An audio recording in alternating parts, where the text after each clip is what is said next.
At yan mga bossing, sa mga magtatanong naman kung ano ba yung ilaw na ginagamit namin pagdating sa ganyang mga cove ceiling light namin.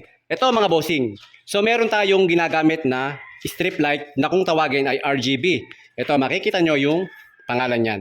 So ito yung palaging ginagamit namin dahil ito ay subok na at kilala na napakatibay. Ito'y tumatagal ito ng napakaraming taon mga bossing bago ito mapundi. Hindi katulad ng bibili tayo ng ganitong mga strip light. So makikita ninyo napakanipis pero mura lang siya. Yun nga lang every month siguro or ilang buwan pa lang, wala pang isang taon, magpapalit na kayo. Hindi katulad nitong RGB. So sulit na sulit ang bayad natin dito. Ito nga lang medyo pricey. Ito. Pero sulit naman mga boss. Hindi kayo magiging hassle. Ito naman ay ginagamitan or may kasamang driver transformer. Ayan. So hindi siya magagamit directly 220 volts.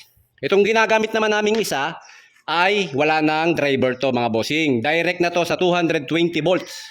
Ayan, yun yung pinakaiba nila. Ito naman mga boss, yung ginagamit pa rin namin na profile. So gumagamit din kami ng mga aluminum profile para sa mga ganitong strip light. Ito makikita nyo mga bossing yan. Yan yung housing ng strip light natin.